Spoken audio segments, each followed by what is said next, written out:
Well, hello everybody, and my name is Mike Neville. I'm a retired Detective Chief Inspector from New Scotland Yard, and I'm also a professional member of the Chartered Society of Forensic Sciences.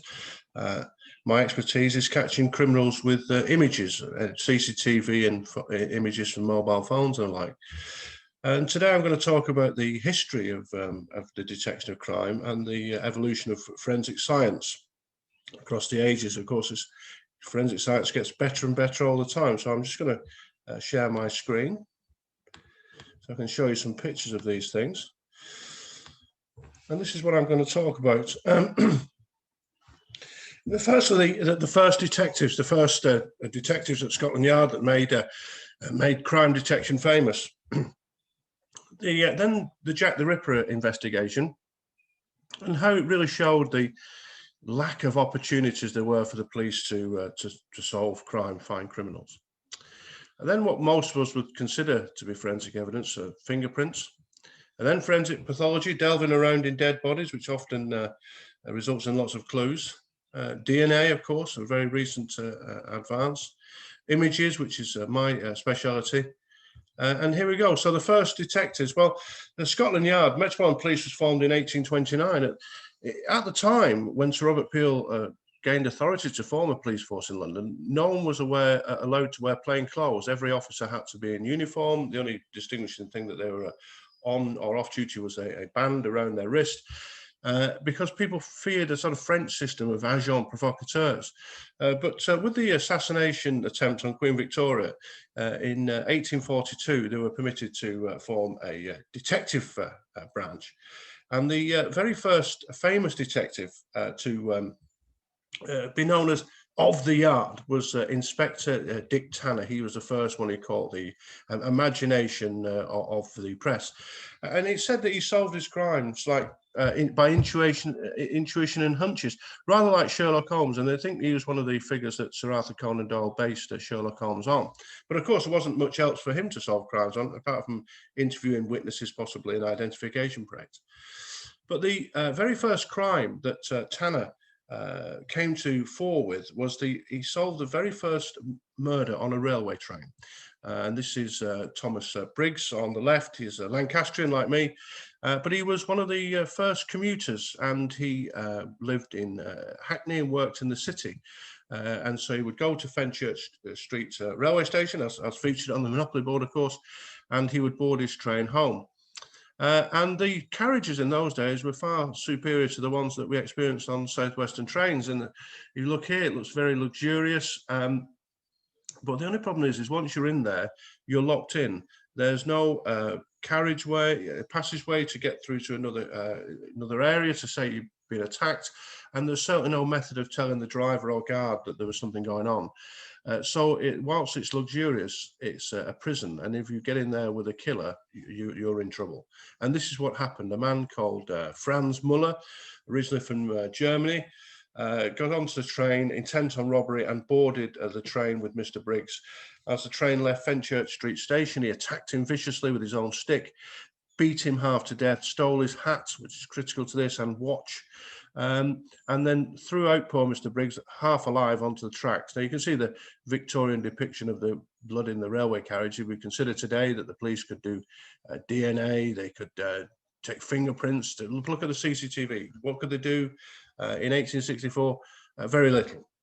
But poor Mr. Briggs was found on the tracks. He was taken to this pub, which the building still exists in a different name, but unfortunately he died. Muller has taken the opportunity to flee, and he boards a sailing ship bound for New York, a very slow way of crossing the Atlantic. Inspector Tanner makes his inquiries and actually finds a witness who where Muller has tried to pawn the watch. And so he has a name, he has some witnesses, they are brought together. I don't think they volunteer, but they're voluntold that they're going to New York. And he takes his sergeant, George Clark, and they travel up to Liverpool and board the SS City of Manchester, which is a far faster ship. It's a steamship. And so we have this rather bizarre police chase across the Atlantic where neither ship can speak to each other and the ships can't speak to the shore. And so the SS City of Manchester actually arrives in New York 6 weeks prior to Muller's arrival date. But this isn't a good time for the British to be in New York, because it's right in the middle of the Civil War, and the British were seen as supporting the Confederacy. And what this meant is that once the German immigrant community heard of Tanner's purpose in New York, they set up a fund to try and go to court and say, well, all extradition treaties are off because the British are supporting the Confederacy. As it is, when Muller finally arrives in New York, the New York Police Department are very helpful. They arrest him, he's put on an ID parade, he's picked out by the two British witnesses, and more significantly, I suppose, the watch and the hat, which is sort of slightly adjusted, are found in his kit. So he is pretty banged to rights. The court hearing is held, and the German immigrants fail. The judge agrees he should be extradited. Tanner has to report to the President of the United States, of course, who is Abraham Lincoln at the time, and the warrant is signed, and Tanner takes the prisoner back to England, where he's tried at the Old Bailey at Newgate, City of London, and he is found guilty, and he's hanged there. And he said he made a confession on the gallows. You can see his death mask on the right-hand side that they used to make of all convicted felons who were hanged. But he was actually executed in public, and this continued, as you can see, until 1868. There were quite an enormous affair, with tens of thousands of people flocking to drink beer, eat pies, and watch people be hanged. But there is a modern-day consequence of this case, and you'll notice it the next time you're on a train. And it's the communication code. This was legislated for after this case. So the next time you're on the train and look at the communication device, you can think that's down to Inspector Tanner. But moving forward to the Jack the Ripper case. Now, I've given a lecture on Jack the Ripper. But what it really does show is how little the police had to go on, really. There was no forensic evidence of note, certainly no fingerprints yet. Photography very limited. And if you take, for example, this kidney, so this letter arrives 2 weeks after Catherine Eddowes was murdered on the 30th of September 1888. This letter arrives with Mr. George Lusk, who's the chairman of the Vigilance Committee, a sort of local group of businessmen, from hell, which is where it's entitled, and that's where the Johnny Depp film about Jack the Ripper gets its name. It contains half a kidney, and the letter says, here's half a kidney, other half I ate and fried. Now, again, if we consider what the police could do with it today, they could do DNA to confirm it was, in fact, Catherine Eddowes' kidney. They could possibly get the DNA of whoever's handled it, possibly their fingerprints. They could certainly do toxicology and see if what they drank, or if they'd eaten or taken drugs before they were killed. What could they do in 1888? They could just about say, it's a human kidney. But one of the first that did come out of the Jack the Ripper case was offender profiling. So if the police are confronted with a serial rapist or serial murderer, they can ask a psychologist to prepare a profile of who this person probably is. And at the time, they approached Dr. Bond. Dr. Bond was the police surgeon at Charing Cross Police Station. And this is what he says. He said that the killer is likely to have no scientific knowledge, inoffensive, middle-aged, respectably dressed, and periodical attacks of homicidal and erotic mania. These are very difficult people to catch because they're only crazy at certain times. Most of the time that they're quite rational. But if you look at that offender profile, and we travel in time, say 80 years from 1888, and let's look at the Yorkshire Ripper, Peter Sutcliffe, the description completely fits him. And so when people talk about Jack the Ripper being some kind of member of the royal family or the aristocracy or some famous person, we're really looking for the Victorian equivalent of a lorry driver from Bradford. But now let's move to some real tangible forensic evidence, fingerprints. Now, fingerprints were known to the ancient Babylonians, who you can see at the bottom right, destroying King Solomon's temple in Jerusalem. But they knew that the thumbprint was unique, and they used to use it on contracts and the like. So that's 700 BC, they're aware of this. So Sir Edward Henry was in India, in the police there, and he worked out that there was a case solved by fingerprints, and he brought it back to London, and he became the commissioner of the Metropolitan Police. And the original purpose was not crime detection, it was identification of persons. So Victorian times saw a massive change in society with the Industrial Revolution and people travelling. So whereas 100 years before, people would have probably stayed within 5 miles of where they were ever born, and the local magistrate would have known them. And so they committed several offences, the magistrate would have known that. Come Victorian times, people are moving from town to town, so they can simply lie and say, oh no, I've never been before the court before. And so the idea was that they would take the fingerprints of everybody who was in prison. And so you could say, well, that's not true. You are not, in fact, Mike Smith, you are Mike Neville, and you are guilty of several other offences. And the man you can see in the picture, Sir Francis Galton, he designed the way of classifying fingerprints in a numeric system, so it made them far easier to search. But the first operational expert on fingerprints was Charles Stockley Collins, who was a detective sergeant at New Scotland Yard, who set up the new fingerprint branch. And you can see on the left his own finger marks from when he became, and it's an example, when he was a detective superintendent in charge of that in 1920. But the first case he ever solved with finger marks was in 1902. It's the first case in Britain, and it was a burglary in Denmark Hill, which is in South London, a theft of billiard balls. So not a very exciting crime, but it was the way he solved it. So the finger marks at on the top right are the actual drawings of the time. But what he found when he visited the crime scene, there was a thumb mark in some paint, some fresh paint. And he took a photograph, which is a real innovation in 1902. And this was solved, but not everybody was impressed. This was in a letter to the Times. So you can see that people have always been cynics, I suppose. But here you can see a magistrate thinking that Scotland Yard will be the laughing stock of Europe if it insisted on tracing criminals by odd ridges on their skins. But Collins was not put off by this criticism, and the first major case that was cracked in the United Kingdom with fingerprints was the murder of Thomas Farrow and his wife in Deptford High Street in 1905. Deptford is in South London. They ran a shop, and in the middle of the night, two villains broke in wearing those stocking masks, which they'd made from their girlfriend's stockings. They're now in the museum at Scotland Yard. They battered Thomas Farrow and his wife, Thomas Farrow, to death. He was dead straight away. His wife clung to life for a few days and then died. So they couldn't help identify the witnesses. But they couldn't identify the villains, but some witnesses did see two men leave. So there was an opportunity that they might be able to do an identification parade.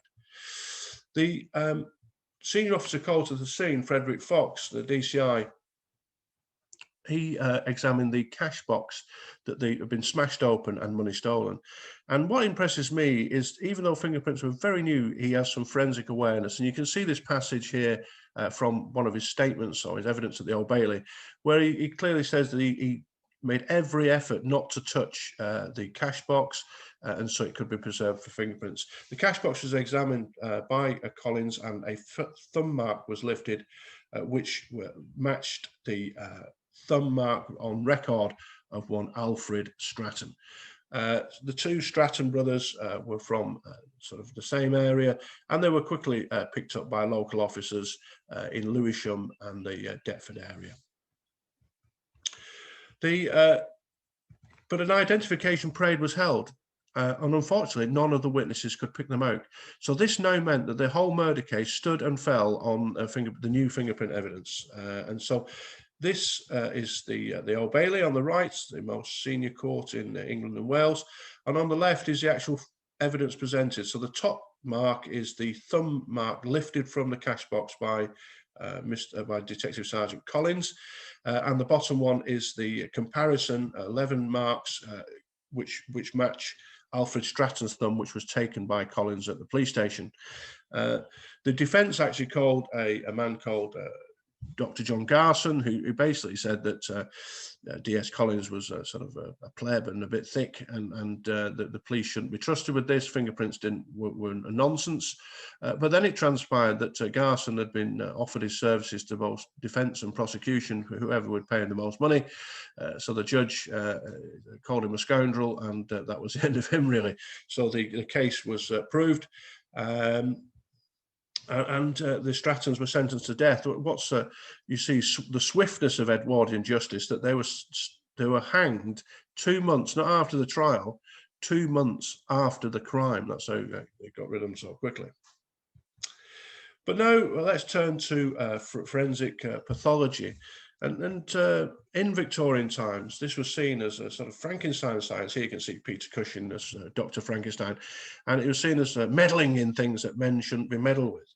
But this was all to change, really. And the man who made it sexy in a way, or he was referred to as the real Sherlock Holmes by the New York Times, was Sir Bernard Spilsbury, who you can see on the right. So if you like TV shows like Quincy, CSI, Silent Witness, and the like, he is the start point of all this. So the headlines would say Spilsbury called in. So the first case he really cut his teeth on and became prominent was the Dr. Crippen case, 1910. This is the murder of his wife, Cora Crippen, who used the stage name Belle Amour. You can see their house in Hilldrop Crescent in London, which no longer exists. It was blown up, I think, in the Second World War by a flying bomb. But Crippen had a lover, Ethel Leneve, and his wife was hectoring him, and this ended up in him murdering her by whatever means and burying her in the cellar. The body was sort of Crippen. The police took interest in this and tried to say that his wife had left for the States. When it all got a bit too hot for him, he fled. The police searched the cellar and found a body without head or limbs, so there's no chance of facial identification or fingerprints. But Sir Bernard Spilsbury was called in. He examined the body and found a scar tissue, which you can see in the centre. And he said that matches a operation that Cora Crippen had had. So that was the key identification of the body. In the meantime, Crippen has fled to Belgium with Ethel Leneve and boarded the SS Montrose bound for Canada. This was a sort of mistake as well, because Canada was part of the British Empire. It's far easier to get him back than they've gone to the States. But the difference here is how technology has improved. So whereas when Inspector Tanner was sailing across the Atlantic in 1864, there was no way of speaking to ship or shore. Now, of course, there's a telegraph. And the captain of the SS Montrose was very suspicious about a man who had a seemingly young boy with him. And he began to suspect that it was, in fact, Crippen and Ethel Leneve disguised as the boy. And he sent a message to England via the telegraph. That was relayed to Scotland Yard, and Chief Inspector Walter Dew was tasked to capture Crippen. So he went in a faster ship, and as the Crippen's ship arrived in the St. Lawrence River, he boarded it. Crippen was arrested and brought back. He was tried at the Old Bailey, of course, and hanged. You can see he's hanging on the right. Of course, by now it's all done in a private cell. The question is, so the people have alleged that he's innocent. Said that the body in the in Hilldrop Crescent was in fact a man, but there doesn't seem to be much proof of that. And in any case, where is Cora Crippen, or where did she go? And this case here in Finchley sums up how far we've come with forensic science. Today, if you find a drop, a speck of blood or saliva or semen, it can be quickly identified by DNA as belonging to a unique individual in the world. Up until 1911, all they could say with blood is that was from a mammal, not even from a human. And this case in Finchley with George Pateman, he attacked his girlfriend with a cut throat razor. He almost severed her head, a very vicious attack. So he was literally covered in blood on his coat. He fled to his home in Barnet, where the police arrested him. They recovered the coat. And the coat was sent to Dr. William Wilcox, and he developed the very first test to say that coat is covered in human blood, not mammal blood, human blood. As it was, Pateman wasn't hanged. He was a lunatic. He was put in a padded cell.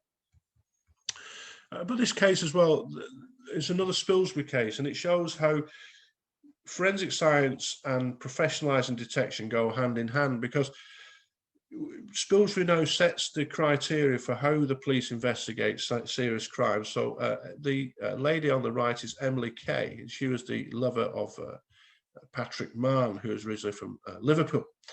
And the Crumbles is a place in Eastbourne. They had an argument in Eastbourne. A man killed her. He'd already prepared for what he was going to do. He had a very sharp knife and a saw. He cut up the body and hid it in crumbles. But rather than getting rid of the knife and the saw, he put them in a bag and left them at Waterloo Station in the left property office.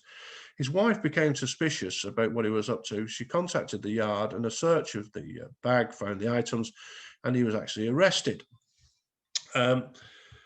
Spilsbury is in the centre there, and you can also see him at the the scene of the crime in Eastbourne with the Metropolitan Police and the Sussex Police.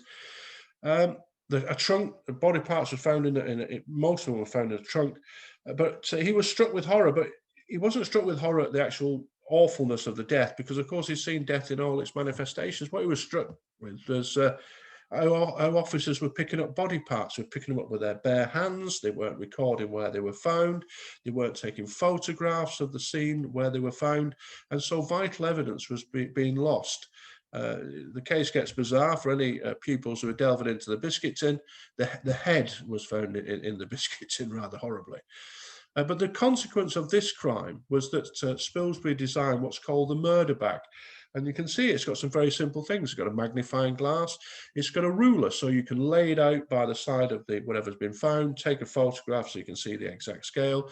It's got exhibit labels, various pots, swabs to retain exhibits. But it's about the professionalisation of investigation of crime. And this is down to Dr. Spilsbury. But what about DNA? This is another recent advance. So we think, if we watch if you look at 70s or 80s cop shows, they can only ever say, oh, it's blood group A or O. And of course, there's vast percentages of the population who are A or O. So very, not much use at all. But the first case with DNA was created by Dr. Alec Jeffreys, who found the way of analysing human DNA. And the key thing as well is the first thing it did was exonerate an innocent man. So there was a man who was charged. There'd been rapes and murders in Leicestershire. A young boy had been arrested who had all sorts of learning difficulties, and it would have been very easy for him to confess and then be found guilty of those crimes. But it wasn't him, and the DNA exonerated him. So Colin Pitchfork, what he did is they decided, the police in Leicester, to have a mass screening test. And Colin Pitchfork knew he was guilty and told some lies to a friend, a workmate, who took the blood test for him and said he was Colin Pitchfork. Unfortunately, the friend then bragged about this in a pub, and the barmaid heard and reported it to the police, and Pitchfork was arrested. His DNA matched the rapist and killer, and he was found guilty in 1988. And there's been all sorts of advances with DNA. So this is familial DNA. So in this case, a lad called Craig Harmon stupidly dropped a breeze block over the bridge on the M3 and hit the windscreen of the lorry. You can see the lorry driver had a heart attack. A very brave man. He veered off to the hard shoulder, stopped his lorry. He died, but no one else was killed.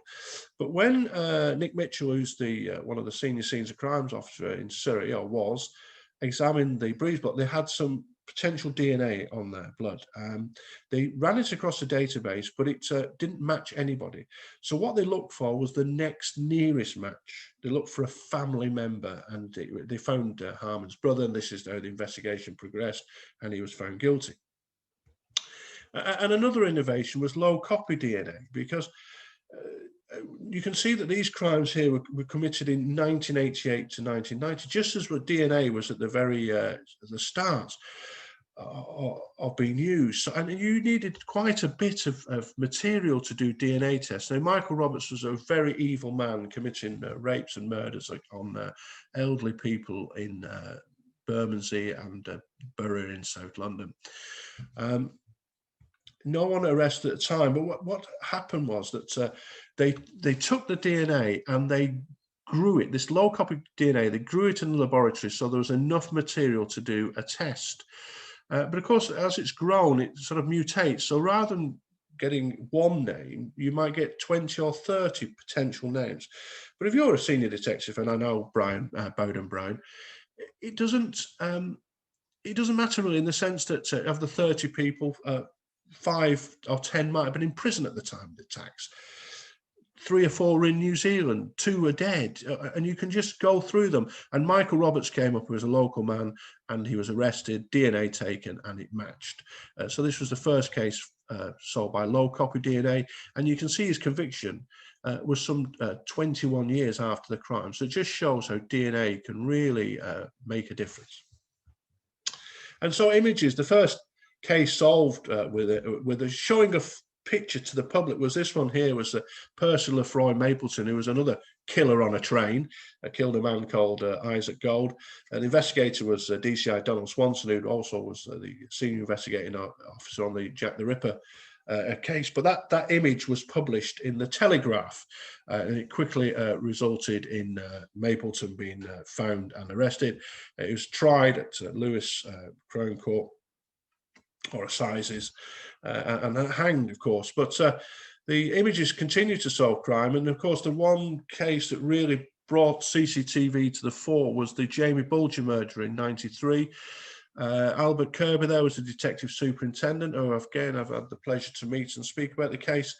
But in the Strand shopping centre, as you recall, Jamie Bulger, who was 4 years old, went missing.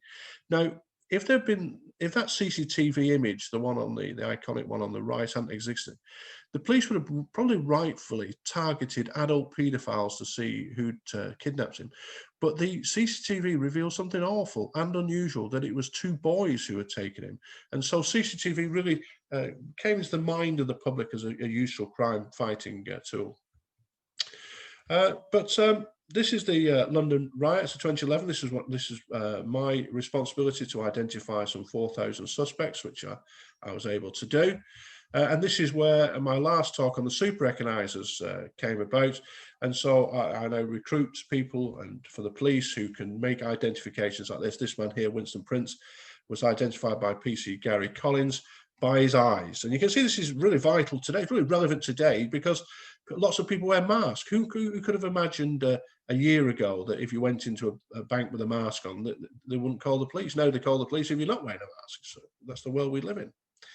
And I can claim to have had the very world's first conviction from pattern recognition, logo recognition. So computers are used to track logos generally for advertising purposes. So if you pay millions of dollars to have Marlboro on a racing car on a Formula One, or Coca-Cola in the middle of the Super Bowl final, then you want to know you're getting your money's worth, and the computer can track how long your logo is visible to the viewing public. So I use that same software across my database, and I found the man on the first 2 images on the left, the same T-shirt, committing 2 different crimes. Then I found his mugshot, where he's wearing the same T-shirt, so I now know his name and his face. And that face was given to the human super recognizers, who found him, like the image on the right, for 7 more crimes where he's wearing different clothes. So it shows how you can use humans and technology together to crack crime. So in conclusion, there's developments in forensic science continue. I suppose we'll always use fingerprints. You question why anybody's so stupid to leave fingerprints at the crime, but fortunately, the police, a lot of criminals are stupid. Offender profiling will continue. So will pathology. DNA advances all the time. The problem with DNA now, it's become rather too sensitive. They're getting too many hits. So you've got to be careful of that. Images will grow and grow. The amount of CCTV, everybody's got a mobile phone, drones. So there'll be more and more images in the world, facial recognition as well. And of course, there's ballistics, and digital evidence will just continue and continue. But I hope you've enjoyed this talk. I'm sorry I'm not speaking to you face to face. It's a pleasure to speak to people at Ballard. And there's my website. If anybody's got any questions, if I can help with a school project on crime or anything like that, I'd be very willing to do so. But I hope you've enjoyed this talk, and I hope to see you again.